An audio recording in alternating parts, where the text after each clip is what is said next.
So I'm a history buff. So when I heard them out, I said, okay, I got it. I think I got it. So I said, okay, let's take it back. Let's take it back to slavery, where there was no angry women, no angry black women, I know that, and no angry Caucasian women. No Caucasian women fighting for equal anything. So you have to ask why. Why are they silent now, collectively? But right after the Emancipation Proclamation, right after the 13th Amendment, right after, I'm talking about literally right after the 13th Amendment, a Caucasian organization sprung up called the KKK. A bunch of angry Caucasian Confederates. We know why they're angry, so I don't got to go to the history of that. And they're known to act on their anger. See, when Caucasians are angry, they're not like black folk are angry, and that's just it. They act on their on their anger. So they hung us, they killed us, and they raped the black women. All through slavery, black women was raped. So, but anyway, to go further, at the same time the KKK was established, so was the first feminist, or at least in America, the first feminist organization was founded. And I call them angry Caucasian women. Now, what are they angry at? Oh, black people got rights over them. So it wasn't like they was mad at black men only, even though they were, only because, don't forget, in America, only men were supposed to have rights. Like, this was a Caucasian thing, first of all, so let's clear the air. This was a Caucasian thing, only men, women excluded. So when they grant rights to the black Africans, ex-slaves, of course they grant it to the black men. So it just so happened the black men had it. But had the Caucasian ruling classes granted us all with rights, trust me, the feminists, they mad at you too. Because think about it, they had no rights. And black people, niggers, the low down of scum of the earth, worse than gorillas, got rights over them. So as a result, when you study, that's why I challenge some feminists. I challenge them on their history in America, and especially race relations. A lot of them are incomplete in that area, at least to my satisfaction. They are very incomplete as far as race relations, because from that feminist movement, what happens? Were they protesting the black women that was getting raped still? Were they protesting the black women who were being hung and lynched? No. They didn't give a damn. It had nothing to do with them. Now, before I go further, I just want to say this. When you look up the feminist movement, it says feminism, this documented, all right? It says the feminist movement. It says feminism began in the Western world in the late 19th century, late means 1865 slavery, and has gone through three waves. So 3 waves of feminism before they actually got things moving. The first wave of feminism was oriented around the station of middle or upper-class white women and involved suffrage and political equality. So the origins of feminism had nothing to do with all women.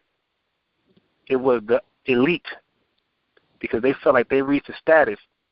And why are you holding me back? I got as much money as you. Why can I do that? Why can I do this? So it was a private club for women of money. That's it. Had nothing to do with all women anything. But they were small in numbers. So they were ignored and brushed to the side. So now we see how you come to be. But anyway, let's go back to what I was saying before. So feminists were mad at the Caucasian feminists mad at black men, because they had, and black people period, because we had rights. Now, I also hear some feminists say, some black feminists say, yeah, well, we couldn't vote back in those days either. And of course they got that from Caucasian women, to let them know, well, yeah, your man could vote, but you couldn't. Well, like I said, first of all, we had no say so that anyway. But what did the black men do with the vote? That's the question that need to be answered. What did we do with the vote when we were granting votes and our women wasn't? Well, our vote was for the household. For one, we created Black Wall Street around the damn nation with our vote, which everybody benefited from. And our vote gave way to Madam C.J. Walker, a quarter billionaire at her time. Our vote gave way to so many black entrepreneurs. That's why I said, no, it's not a law thing. It's not about rights. Because every time they change the law and change rights, they throw a curveball in there because you don't understand the King's language. You don't. And this is why you need to hire an attorney. So it's not about laws and rights. And I'm going to show you that every time they change a law, it's always a curveball. Let's go back to the 13th Amendment. Let's go back to there. Freedom or abolishment of slavery, unless, unless, you mean we still go back to slavery? Unless you are convicted of a felony or crime. Okay. So now, we can all agree on this one right now. The last person who wants to be in servitude is the people who was born in servitude. We're the last people that want to go there. You know, we got first-hand experience, generational experience. So what they did was, so of course, black people, we were not trying to go back. We were doing everything by the book. You know, we were starving, broke, and poor. We just happy we're free. Caucasians studied us and said, because the South was complaining. Matter of fact, look this up. The South had a lawsuit on the North, on the Union, because they took their slave labor from them. They had a lawsuit on the North. They said, all right, well, you took our property. We can't make a living now. So they try to sue the North. So in order for the North to calm things down, it's, all right, well, listen, there's a way you can get them back. And if they commit a crime. So now no crime has been committed. So they legally came out with something called black codes. Look this up, please. Called black codes. Right after slavery, like 1890, right after we was building all these black Wall Streets and being congressmen, we were all in the political arena. We were sheriffs, we were farmers, we had it popping. Now they made our lifestyle illegal. If you were caught standing somewhere you wasn't working, that was called vagrancy. It's a law still right now. That law's on the books. If you're not working, you go to jail. Now, you would think, okay, I'm fine. This one guy was caught. No. Hundreds and thousands of black men and women were locked up for the act of vagrancy and put into prison and sent to the first temp agencies established. Now it's after slavery. You had the coal fields, you had the mines, you had the farms. We were captured by the North, sent back to the South for a fee. You know how the agencies do it now? They contact Coca-Cola and say, Coca-Cola contact the agency, say, hey, get us some workers, we'll do your fee, like a little percentage. That's what happened then. The South would pay the North to catch some illegal activity, which was legal activity, because when you say vagrancy in 1890, 1880, we're talking about timeline, study history. We're talking about reconstruction of America. Nobody was working. Mm-hmm. All right? We're talking about straight poverty, straight unemployment, the real recession. So they also had things like now black men could vote, right? We could vote in 1890. They had things that they had the literacy test at the polls. Please, that's why I say I challenge people that to know recent history. Only it's not even 100 years ago. That's it. We ain't talking about ancient history. 100 years ago, the books they're everywhere. 100 years ago. So it's recent history. Literacy test at the poll, and the literacy test was, before I do the test, the KKK was killing you at the poll. So although you had a right to vote, you could not exercise that right.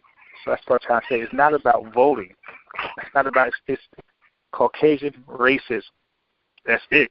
And when I get done with this, what I'm doing right now, the history of it and origins, you're going to see that there's only one common denominator. There's only one common divisor, and it's not rights. It's an angry bunch of people. That's it. An angry particular race. So that literacy test. And one of the questions on the literacy test was, when you put a bar of soap in the water, right, bathtub or sink, how many bubbles total can a bar of soap produce? Look that up. That's an actual question that Albert Einstein or any other so-called smart Caucasian together could never answer that question. That was on your literacy test. You answered the literacy test to vote. So you were given a right, but then backdoored in that right. You were given the right to be free from slavery, but then you put back in slavery legally. So the law helped you, and the law put you back in slavery. There you go. So now let's move further. Feminists. Now, what was their role in all of that? Well, because they were angry, they created a stigma, media, that all black men wanted to do was rape or Caucasian women. So immediately they made black men targets. So so from there, it came with immature laws. Don't you dare look at her. Don't you dare, whistle. Don't you dare, all these. You should never be caught in bed with a black man. All these laws came about. Now, you watch Rosewood, right? You watch Red. Yeah. You read about Black Wall Street. A Caucasian woman, every time, was the sole reason for the destruction of our positive communities that black women were so happy in without voting, because we had money. We were happy. So it's not about voting, it's about money. Right? Let's be honest. Somebody can say, yo, all your rights is gone, but here's Bill Gates money. Or just, you just content with $1 million salary. You're good. I'm here the hell with voting. I'm good. Anyway, so the Caucasian woman was used all throughout the annals of Caucasian history in America in the early 20th century. False accusations on black men. So she always had this beef with black men. And when they dated black men, the Caucasian dated black men, it was out of spite to the black woman. It wasn't because the black man was so beautiful. It was out of spite to you. So they have a history, an early history of being your open enemy, getting your husbands killed, getting hung off false accusations, and no feminist was protesting against that. That was all good. Now, let's go further. Let's go to Okay, so forget about Jim Crow, which was some more legal laws where you would die from an accusation of a Caucasian woman. Let's go further. Let's move to Dr. King days, all right? Let's do a history. So at that time, we were segregated. We had inferior education. White women had superior education. They had no laws, but they had everything better than you, and it was all good, no complaints. And they would still complain about feminism, but they didn't come to you. Hey, good. Remember, this is for rich white women, not for poor women. It's not for poor white women. It's damn shame for black women at all. So the origins of it sets the tone for their movements. So now, let's even move further. So then you go to the Civil Rights Act. Remember, the feminists are doing their own thing. They got three waves. And one of the waves were, the first wave was prior to slavery. The second wave was the early 1960s. Now look at the timeline. Now all of a sudden, the Civil Rights Act is popping off in 1954. Now and I guess they seem like a little energy over there. So they got their thing popping off in like early 60s, 1962, 1963. But the problem is, it's all about timing. Early 60s. Well, when did affirmative action write-up come about? Early 60s, 1964. But before I go too far ahead, let me just bring you back to the Civil Rights Act, because the Civil Rights Act had nothing to do with women votes. The Civil Rights had everything to do with leave us alone, let us do our own thing. Equality. Give me what you have. In math, this is called equivalent. What fraction? I forgot the actual term. But the notion is, if A gets 3, B gets 3. Not that I'm going to join A with his 3, eat with him, or get 3 with him. No, A gets 3, B gets 3. So Civil Rights March is about equality. It had nothing to do with integration. It's about we want it too, to build for ourselves. You got technology, we want technology. You got this, we got it. We want that. That's all it's about. It had nothing to do with join us.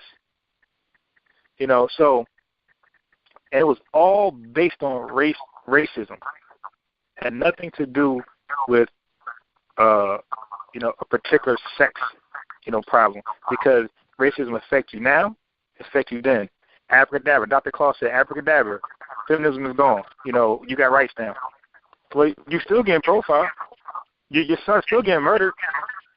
Your husband's still going to jail for nothing. Being planted with drugs or laws being passed to make his lifestyle legal. The Rockefeller drug laws. So, okay, abracadabra, feminism is gone. You got your rights. You make equal pay. You can do everything a man can do. But there's racism and feminism, and I'm going to show you that.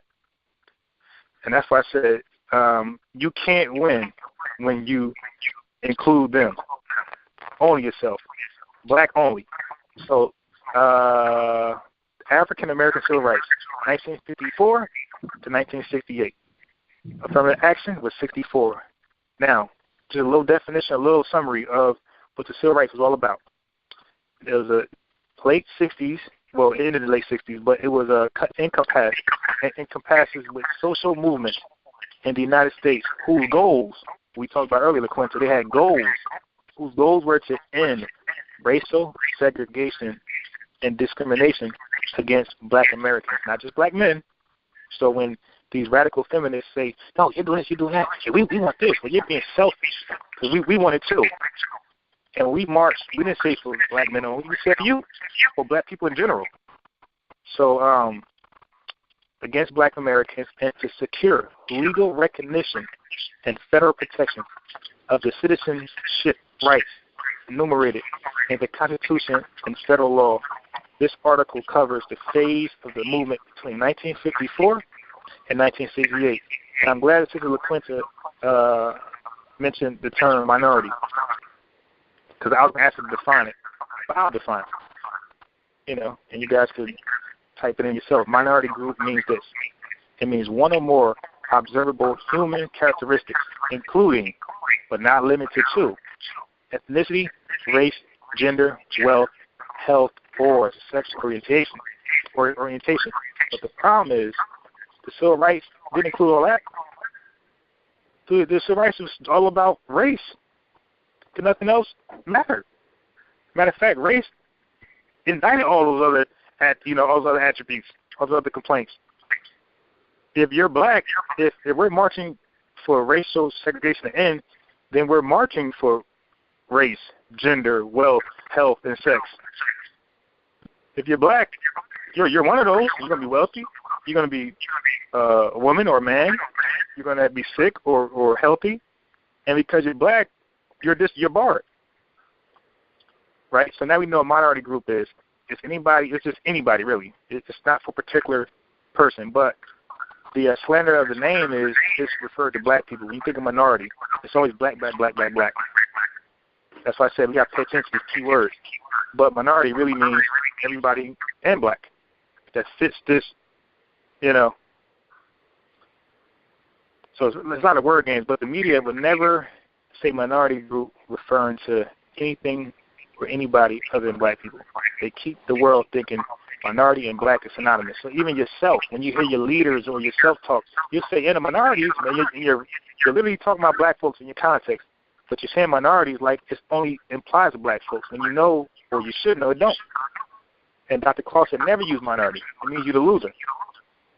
The term affirmative action required government employers to take affirmative action to hire without regard to race, religion, and national origins. Once again, civil rights had nothing to do with that. The march had nothing to do with religion or national origin. Well, I guess you say national origin, but it had nothing to do with religion. It was all about race. And now you can say national origin as well. But those are ethnicity issues. That's all it was about. Ethnicity issues. Anything else you tagged on it, that's what you tagged on it. It's not what we tagged on it. So you got to be careful about these laws and rights you're asking for. They'll give you what you want, but then they'll tag something on it. And you'll be happy to take it because it's that or nothing. Take it or leave it. You're always in a subjective position. That's why I said, what's plan B? If you leave yourself to plan A, you're subjected to what everyone, they give you a piece of it and you'll take it. Because better than nothing. And that's what black folks have been doing ever since our existence in America. We'll just take any old thing. Just give us something. Now, it says, now that was 1964, affirmative action was instituted, right? It says in 1967, sex was added to the anti-discrimination list. Now, obviously, that wasn't an issue because it would have been tackled then. Because we just said, oh, wait, you forgot one. So somebody else tacked this sex on to this minority group we were going to see. Remember, keyword 1967 when sex was added, so it was amended. That's crazy how something that was supposed to be designed for us could be amended to join somebody else who had none of those issues that we face. That I'm going to read off in a second. Affirmative action is intended to promote the opportunities of defined minority groups. I just read the definition. Within a society to give them equal access to that of the majority population. So it was supposed to just be for black people. All right. Now everybody's included. And that's what Dr. King was talking about. It is often instituted for government and educational settings to ensure that certain designated minority groups within society are included in all programs. So everything, and I'm going to read some of the programs that affected, that was just only a black thing. Civil rights, Voting Rights Act, fair housing, racial segregation, disenfranchisement, redlining, exploitation, violence with the racial mobs, housing segregation, suburbanization, which was white flight. When you come to the neighborhood, they bounce. So those issues were just a black thing. But now you pass this action and you tag on sex without regard to race. Now this other group of people who shared none of those prior experiences with you, none of those traumatizing experiences, now just could walk through the back door and be tagged onto something off your bloodshed and slavery from your ancestors. Check this out. The women's liberation movement was a loose, now this is online, so it's not Rondell's opinion. All right, the women's liberation movement, type that in Google, was a loose alliance of women and feminists thinking that emerged in the United States and other developed countries during the late 1960s. So this is the third wave of feminism. Y'all can look up the waves of feminism, and you'll see that this is the last wave. Because remember, it's all about the census. They couldn't get enough people to join on to it. It just said that they would cross the seas doing it, and they couldn't get people to join on. So they said, all right, well, okay, the black people got something going on. They got the momentum. Let's check with the black women. Like, let's stop doing our own women and let's do black women.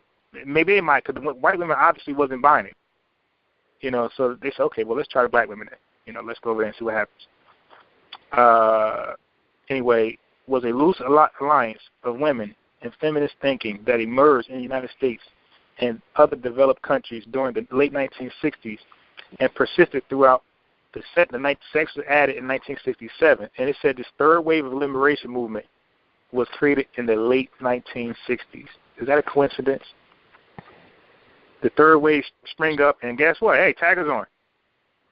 Now, here's the problem with that, because we're talking about feminists. Like I said, it had nothing to do with feminists. Got everything to do with racists. Watch this. According to the United States Labor Department, the primary beneficiaries of affirmative action are white women.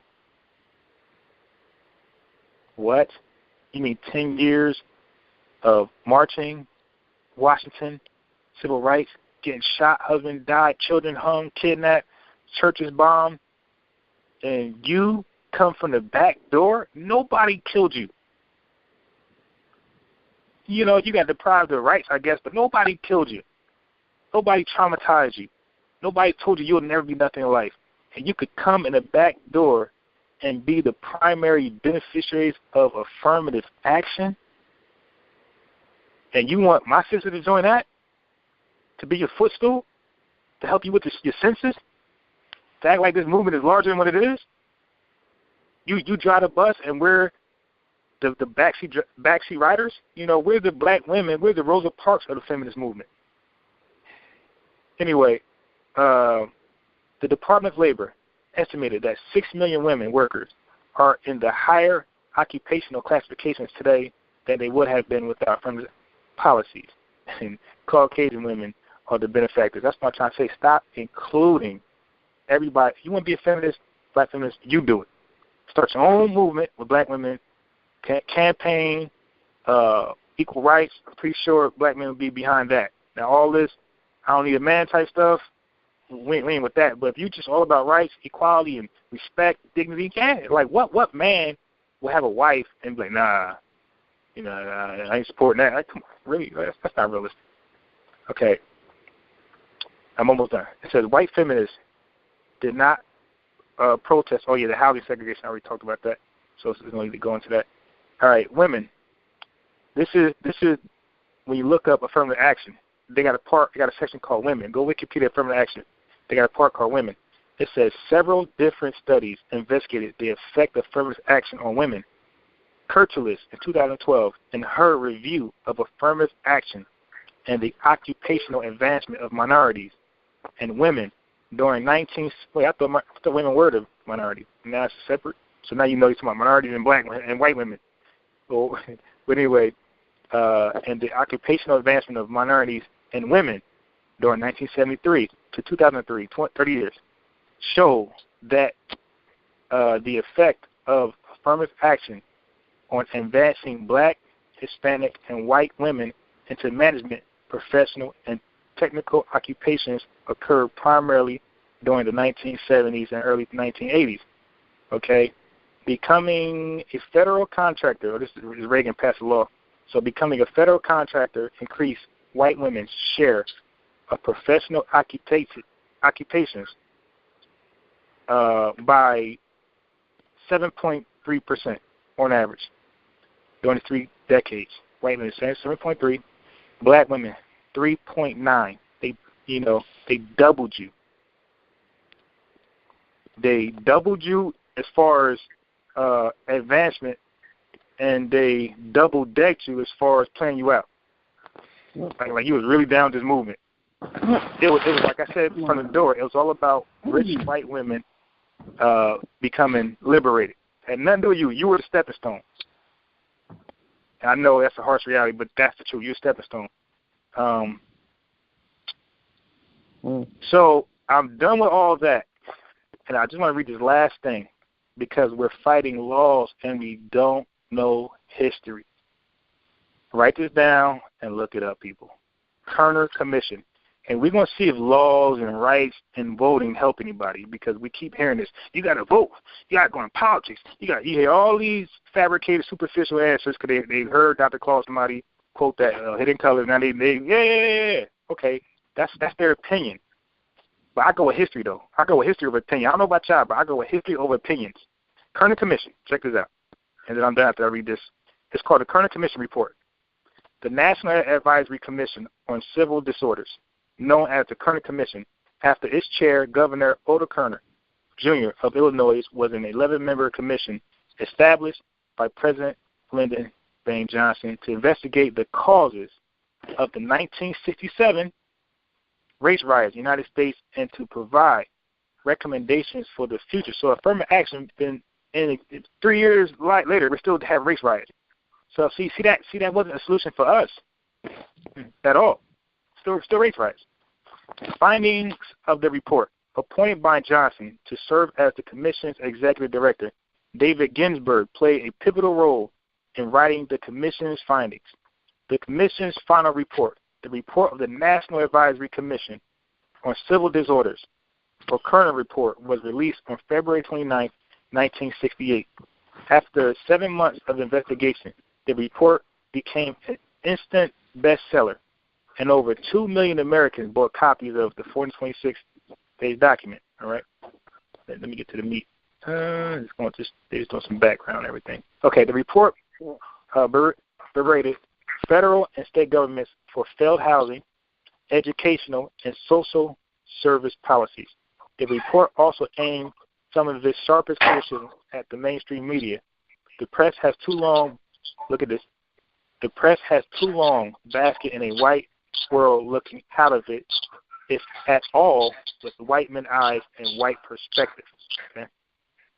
The report's most famous passage warned, our nation is moving towards one black, one white, separate and unequal. These are the 20-year findings, or the 20 years. This is the conclusion from a 20-year study on race relations between black and white after affirmative action. It said they came up with, nothing changed. Yeah, they can vote. Yeah, they're judges. Yeah, they're sheriffs. Yeah, they're in Congress. Nothing changed. It's a black America. It's a white America. Separate and unequal. Now, this was an objective, neutral study by the president. Like, he wanted to know, like, what's the problem? Like, we gave them affirmative action. They're still complaining. What's going on? Do a study. And they came up with 2 different Americas. So it's a racial problem. Basically, y'all can vote. You got affirmative action. Fair housing and all stuff is so-called gone. No more redlining in your face. No more white flight. Why are you guys still complaining? So my whole point is, after you get rights passed, that you want, you'll complain more, because as long as racism is there, and it's always going to be there as long as they're in power, it will always be a complaint, because always a hidden something in that clause. So now, when Asians come to this country, when Indians come to this country, when Chinese come to this country, well, they are Chinese Asians, are the same thing, and Indians are Asians, but when Hispanics come to this country, most of them, if not all of them, are all listed as Caucasians. No. You know why? Anybody want to take a guess why? Why? Like, don't give me an opinion. Does anybody want to take a guess why all these people are listed as Caucasian and not what they are, and not what we call them? Okay. Let me hit you through the news. Now, how come the feminists ain't arguing this on your behalf? Because in order to have naturalization in this country, to be considered a free white person, you have to be a citizen. Now, black people are 14th Amendment citizens. It doesn't apply to you. So certain body of laws don't even fit you as a 14th Amendment citizen. You're not even qualified for certain grants, loans, tax, right, certain things you're disbarred from. You're not even qualified because you're a 14th Amendment citizen. So in order for these people to come over here and maximize their ability in this country to achieve the white dream, the picket fence, whatever else, they have to come as a Caucasian, a white free person. They cannot come over here and succeed as an Indian. They'll be like you in the slums, because they'll be a minority. See? When you're a free white person, you're not a minority. You're a majority over here. Only if you have a wealth problem, you've read that, if you're complaining about a certain gender, or if you sick, those issues. So like those are like the rarities. But and please, we all have access to the internet. Go look it up. I was trying to find you guys an actual case. I got on my laptop. Oh, it's right here. Is it right here? I'm trying to. Okay, I got it right here. Check this out. This is, now watch this right here. And you can look this guy up. This is going to be early in the 20th century. What happened? Okay. All right, listen to this.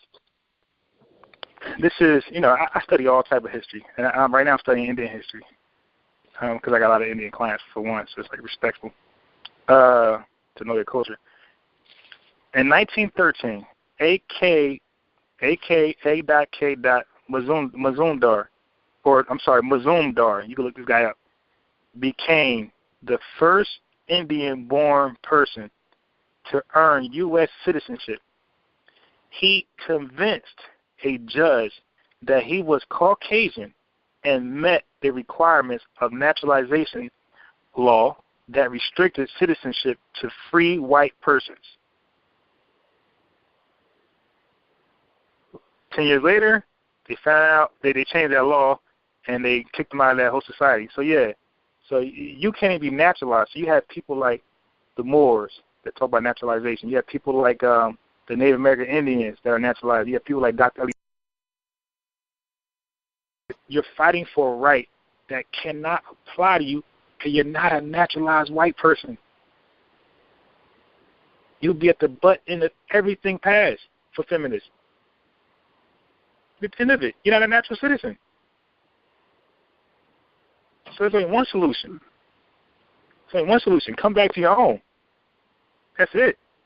And And the contradiction at that time, during the civil rights movement, we had this with the last feminist I was on the phone.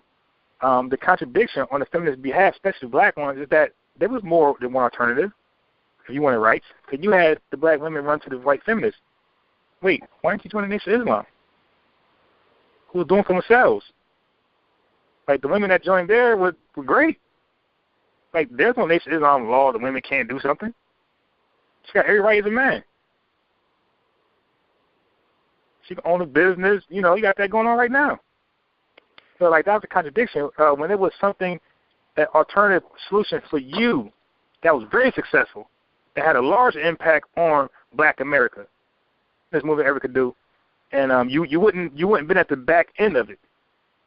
You know, you'd have been, you know, you got to read about it. If you not have lived their life before, they should. You got to read about it, and you'll see that they had a lot going on during the early, I would say mid 60s, late 70s. Late up to 90s. I think like they were like pop big time. But yeah, so naturalized free white persons. If you're not that, kiss that movement goodbye. Legally. Now, I want to take names of people who want to comment on the facts. You know, if you had no comment on the facts, you just want to talk in general about what's on your mind, you can do that too. But just say no comment and then say what you want to say. But I was really trying to have people comment on the fact findings and the origins of feminism and really say, this is what you want? You think it's for you? So who would like to be the first to respond? I would prefer the women to go first and not on some sex stuff, but because this is really about them. Well, so, and can you state your name so I can write it down? So who was that I was going to talk? Well, my name is Bernadine Stewart, okay, and Bernadine. I would like to say that I am, by hearing what you were saying, is really pissing me off, because that feels like a big lie that was told for their purposes only. Mm-hmm. And I don't understand. This is 2015, and I don't know if people or women are aware of what's going on, or actually if they know that what was started was a total lie anyway. You know what I'm saying? Right. Because if I'm just, I can't believe that. But then again, I can, because everything was supposedly started for black women or whatever it may be, but not. Right. It was nothing but a false lie, something to do for them, but nothing for us. So basically, you know, yeah, we have to start our own movement, because we're not getting anything out of that, for real. Right. There's a whole lot of rubbish, and that's the way I feel on that one right now, because I'm heated, because that's crazy. I don't believe that. And then again, I do believe that, but, you know, everything's been built on a lie, on nothing but a lie. Mm-hmm. And that way, that's all I got to say about that one for now. Yes, now keep in mind, the origins was not a woman thing. It was for rich white women. That's it. I know, but I'm not a white woman. Don't want to be. Right. But the thing is, to actually get something started, you're telling me that I had to be white? No way.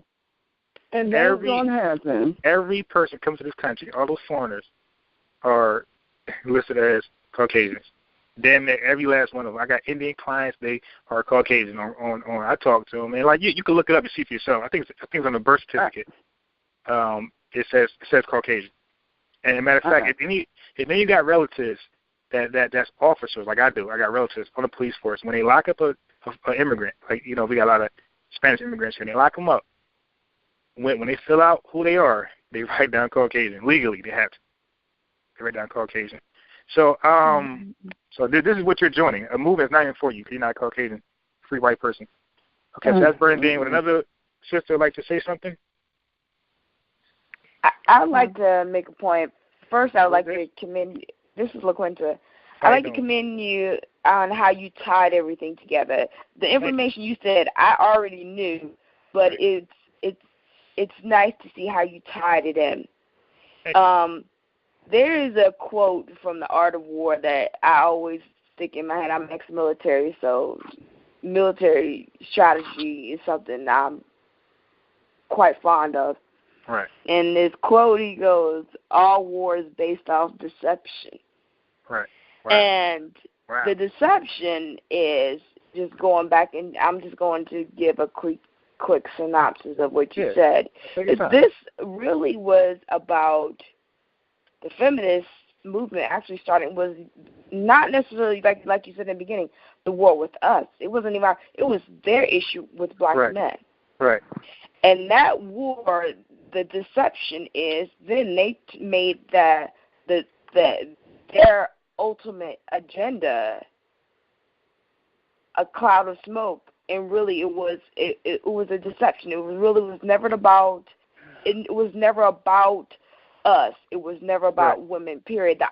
What appeals to us as black people because of our nature is the idealism of the right, what's right. It is only right. It's natural, it's instinctive to say, no, it's not right for you to get paid for more money than her or you to have more rights than her just because you're male. It's natural. It's something that's cultural based. It's always been in our DNA. But the thing is, how they did it was, you see the change in the modification when you really got everything started to change in the 1960s. Because now if you look at it with affirmative actions, the Supreme Court right now is just overturned. I think it was in Michigan where they actually appealed. Now a white woman who wanted to appeal, she lost the spot getting into university to another quote-unquote minority black person. And she sued the school. She took the case to the Supreme Court. And now, again, affirmative action, and I guarantee you within 20 years, I don't even say, I'd probably be less than 20, that affirmative action today in 20 years will be minute because they will already have met their agenda. They're already getting, that classification, they said white women are not getting paid. That was something that's in the 70s. Do I believe that shit's happening? Excuse my French. Do I believe that's happening now? No. I don't believe. I think that statistic is probably more towards black women. Because if you look at this, I'm going to give you another statistic. Black women are the most educated, college-educated group in the United States, meaning we're outpacing white men and white women. Yep. So if you look at it, we are getting the short end of the stick. Because we're the most educated, but yet we're getting less paid for about 20%. Very ironic. It's ironic, but I like how you did that. To me, like I said, the reason why, and I'm just gonna kind of not necessarily going to veer off. The reason why I joined this group was for an intellectual conversations, challenging, and when I becoming conscious, I really, you have to weigh which issue is more important. Us as a people, feminist is equal pay, equal rights, all that stuff. Yes, that is something that should be something that we strive for. But right now, our issue as black people should be the unification of our people and really the separation. I actually polled this to some friends of mine, and they asked them, I said, well, if you had the option to live in your own self-contained community, I mean, there would be no white people. I mean, it would be, I don't know if you guys ever heard of the Venus Project, where they're talking about these self-contained communities, like the Amish community. They literally produce, some aspects, they produce their own electricity, but they produce their own food, their own health care. They do things on their own. Right. Do it yourself. And we as a people, we have to look at it. Would you be willing to step out of your comfort zone, your corporate job, your government job, and to develop into these in this type of community where we, and that to me, okay, plain ask, they asking for something, you never get nothing when you ask for it. They just patting it up. What are we going to do as a people? Would that be an option? Right. That, to me, that, you know, with all the stuff that's going on with the judicial systems and the financial situation, we as a people, okay, all right, we already see what we're dealing with.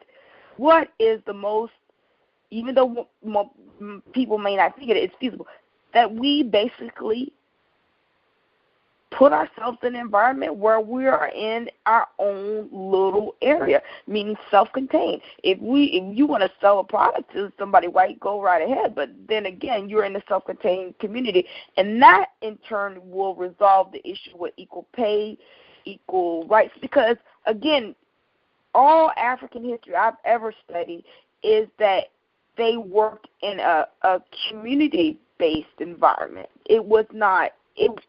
Europeans live in individualism. And that's why I want to, you know, you get these individual women, like some black women, or, you know, it's about them. It's really, if you step back and you look at it collectively, it's really about what you're feeling. It's like what you were saying about the lady who, at the end, after you gave her the facts, and then she's like, well, no, it's about the family. Then when you knew the answer, the real problem, and the real problem was her issue with either, i.e., not finding a good mate, not having a good mate, or her experience with that particular, her experience with black men has basically traumatized her. And so, in other words, she's acting out. So we as black women, see, like me, I like the ideals of it. Do I go around shouting, hey, I'm a feminist? No. Right. I believe that this should be what it should be, but, you know, look, we got bigger fish to fry. That's my little 2 cents. Well, thank you. There's, any more sisters that would like to comment? There's Jamila. Yes. I have enjoyed your fact-finding and sharing it with us, and I do agree with and do understand what you have came across. As far as feminist, I never have called myself a feminist. And as you had stated, it's a movement where we're asking the white man for rights, which he has not given us, will not give us, especially, you know, the black woman. And I just see it as a movement where it was being black women joining this movement. It had caused a division between the black man and the black woman. And our struggle was to be in alliance with one another, not to distance ourselves from them. Right. That's one thing. That's what I see. Thank you for your thoughts. Any other sisters that would like to comment? Linda, it's April. How you doing? Hi. Yes. I do want to comment. I want to say that, you know, the feminism on both sides with white feminism and our black, you know, feminisms that we had as well. I think, you know, with the white feminism, it actually tore apart, you know, our structure in our household, period. You know, as far as the women now being, you know, being able to be the breadwinners over the males in the house, that's giving them the the power to actually make them, look down at their spouses or the father that's actually in the house. And I think that was a strategic move on their part just there. And also with, the black feminism, from that movement of I don't need a man, that sort of type of thing, brings us to today where we have the I don't need a man, I can do everything by myself, in which you can't. I'm sorry to say that. And because you feel that way, everything's being broken down. And I really think that 2 comments ago, the young lady, or the lady who spoke, was saying about the communities that we really need to focus on, just like the Amish communities. I'm so for it. I believe that's something that we really need to focus on and really try to get going. I was actually looking at properties, just not too long ago, as far as, blocks and things of that nature that's actually being sold.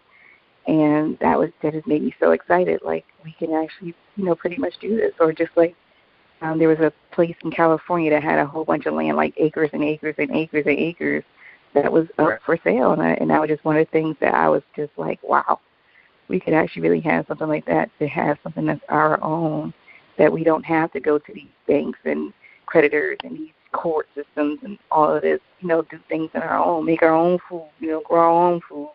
We know what we're producing in our communities, and that's just, pretty much how, what I want to say and how I want to comment on that. So, again, great topic. Thank you. And LaQuinta, earlier when we were talking, if anybody was on the phone, so we were talking pretty early, like before the recording, I was asking her for plan B or some fine, print solutions, the wants and beliefs. And what I was trying to get her to see is, and I didn't want to, sound like rude or disrespectful, but what I wanted to say was, LaQuinta, really just say it. So you're waiting for Caucasians to tell you what the wants and beliefs is. Like you're a backseat rider. Like, I wanted to say that to her, but it was no way nice to say that. But, like, that's why, she couldn't come up, in my opinion, you couldn't come up with actual wants and goals, because once you say it, they'll shoot it down. Like, no, we're not doing that. Our wants and goals is this. So you're kind of waiting to see what their wants and goals is. You say, yeah, that's it right there. And you just piggyback. Any other sisters on the phone that would like to comment? Peace, family. This is Angela. Can you hear me okay? Yes. Okay. Missed the beginning of the call, but I did want to touch on a little bit of history, Ron. Mm-hmm. If anybody can't hear me, let me know, because I'm on speaker and I'm on the internet at the same time. Okay. I'm reading excerpts. I got to speak up a little bit. Okay. Hold on a minute.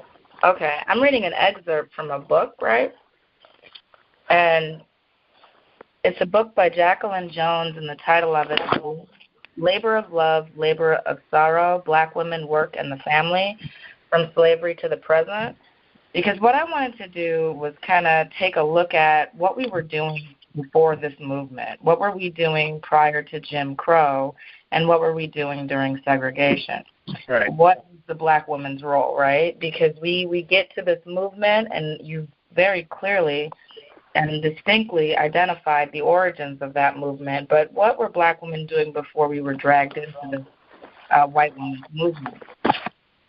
For the record, I do not agree with feminism at all as any means of advancing black women, because clearly we can see that it has not done anything for us. But there's a passage in this book that I want to just put out there, and it kind of speaks to that question of, well, before we started demanding rights and before we started jumping on to movements, what were our family dynamics like prior to that? Because that's what it boils down to me, and that's what's really important to me, is that we see how this division between black men and women has stemmed out of a number of things. On previous conferences, I'd mentioned that white supremacy is akin to an octopus, that there's different arms that it reaches into our community and murders us. And one of those arms is the division between the black man and the black woman, so that we can continue to be divided. Another of those arms reaches black men and incarcerates them, emasculates them, and portrays negative imageries of them. Another arm displays negative imageries of us, black women, so that there's always this constant divide, this back and forth about between black women that just completely destroys the family, which is the foundation of our community. And it's a very intentional method of oppression. So with that out of the way, this passage reads, the non-rural economy transformed the nature and significance of black women's work, whether for families or for the black community at large. So just right there, it's telling you that we were working in non-rural societies. This was during wartime. Let me just frame it a little bit. This was during wartime because during wartime, many of our husbands were sent off to war, right? So there was a time where during the Reconstruction period and wartime period, it was just black men because our men were being sent off to fight in a war that wasn't even our own. So we were looking for work. And so the non-rural economy transformed the nature and significance of black women's work, whether for their families or for the black community. So black women have a history of working for their community and for their families specifically. It also goes on to say, in the process, their various workplaces became more highly politicized, reflecting the intensity of reaction among whites to the self-assertion of blacks at all levels of urban society, basically saying, what are you doing trying to get a job? I don't care if your man is at war. What are you doing working? It also goes on to say middle-class black women began to challenge the eternal verities of Southern life through social reform. But many of their working-class sisters decided to give up that old struggle in the South and embrace a new one in the North. And then that goes into that great migration north history that we have when we all came out of the South and went to Harlem, went to Chicago, went to L.A., the Great Migration. At the end of this, it says that this mass population movement heralded the beginning of a new era for black women, and with it, the first evidence of what would become a central fact in history of black women during the 20th century, that they gained the greatest access to economic opportunities during periods of worldwide military conflict. Not to say that I'm going to take myself off speaker because I'm done reading that, but that's not to say that they didn't have more opportunities than their white peers. It just means to say that during that period of military conflict when we were moving north, that's when black women saw the greatest opportunities, economic opportunities in the Midwest because of the Reconstruction period and all the factories there, etc. So that was a little bit of history of what black women were doing in the workplace prior to these movements that separated us. So I just thought that was an interesting piece to throw in too, because, you know, I always think about, okay, we see where this really very, very clear division happened. We see who it benefited and how those people that are benefiting from it, how they snuck it in. We see that. So what was it like before that? And I do that with a lot of things, just a little bit about me. I do that with a lot of things. Like I go back to, someone mentioned individualism and collectivism. Like I go back to, okay, how were our families structured before we came on these ships and were stolen and raped and killed and brought here to be slaves? Like what were our family systems like? What were our dynamics like then? Very, very different than what they are now. That's deliberate.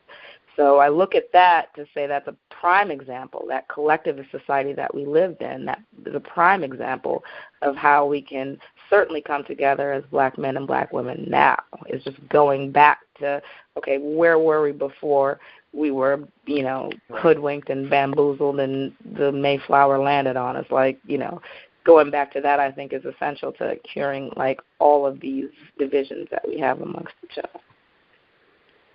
Thank you. We also have breaking news. LaQuinta, you sent me a link. Yes, did you see that? That was earlier during the discussion about and I was going through a timeline looking at that, and I was like, okay, I was looking at some of the sites I had went to prior to the conference call actually starting. And so, but I wanted to, let me go back. I want to comment on a statement you were making earlier. I've never identified myself as a feminist. I like the ideals of feminism. So I personally, I can only, when I was making that statement, it was as an objective kind of third-party statement, i.e. how somebody else's perception is, you know, a collective group. Me individually, you know, me as an individual, I've never been a feminist or anything like that. But I like the ideals of equal pay and things like that. Basically, when you look at the numbers don't lie, math is math. But everybody, pretty much at the end, I think most of the young ladies have spoken about, what we need to do going forward. And I think that, us reflecting on history is great, but the main objective should be what are we going to do going forward. Now, to me, when we get individuals like, why feminism shouldn't, maybe a subject in the think tank should be why feminism is not a good thing for black women. Post that up there, post the ideals. So that way, that could be something that the information is put out there, but then, okay, let's go ahead and let's go to plan B, Yeah. What's next for our community, talking about it, great. Now we know the truth. Now we know the truth. When we know how everything actually, conspired. Then, it is what it is. This is what it is. We know the truth. Okay, now we know. All right, let's do this. Let's roll into Plan B. Yeah, to me, that's why my Plan B was Black Think Tank. It was to get my favorite number is 75,000 like-minded people, committed to one agenda. And the agenda is, like Dr. Clark eloquently put, community first. You build a community with yourself, but most importantly, you build a brand name like Johnson & Johnson, like, Microsoft. So when you start a community, you want a brand name, because now you got something behind anything you do, any involvement. So when you see the Red Cross involved, don't people get relaxed? Okay, yeah, I'll do it. Because the Red Cross, I guess, had a reputation of helping out, coming to one's aid, in a time of need, like destruction and famine. They're always there. So I was thinking of Black Think Tank. Don't need every black person to join. All we got to do is get a nice, solid, large number and do things in one joint effort, collectively, in one mind, and build a brand name. Then you build a brand name, Dr. Claus said, at the community, you have a market. Okay, you got 75,000 people who's like-minded, who's buying black, but most importantly, buying Black Think Tank. An entrepreneur can come out of nowhere amongst us, or we can come out of nowhere. We can literally sell toilet tissue for $1 a roll to 75,000 people. That's a lot of money, because we got to re-up. So when you have a market, you have a real community. No market and no community. So like that was a sidebar of a Plan B that I had, and that's why I thought of the group. But going back to the link you gave me, I love reading. I was reading before I got on the phone with you guys. I'm reading now. The link tied up what was missing, because Angela asked the question. She said, what was the black family doing? Well, in 1966, the stats said 66% of marriages amongst the black men and women had a 66% marriage rate before this, independent, I could do better by myself, So the black family is obviously happy. But I want to point this out from the link you gave me. It says in 1963, Betty Friedman published a book called The Feminine Mystique. And if there's anybody who knows, tomorrow I'm going to buy it. But it says it's called The Feminine Mystique. Now, like it's timeline from Act in 64, civil rights, and so somebody's trying to wake up Caucasian women. Somebody's trying to get that third wave of feminism popping. So in 1963, the book was called The Feminine Mystique, trying to get, and okay, check this out. Friedman's book struck a nerve. Within 3 years of the publication of her book, a new feminist movement was born. Good timing, huh?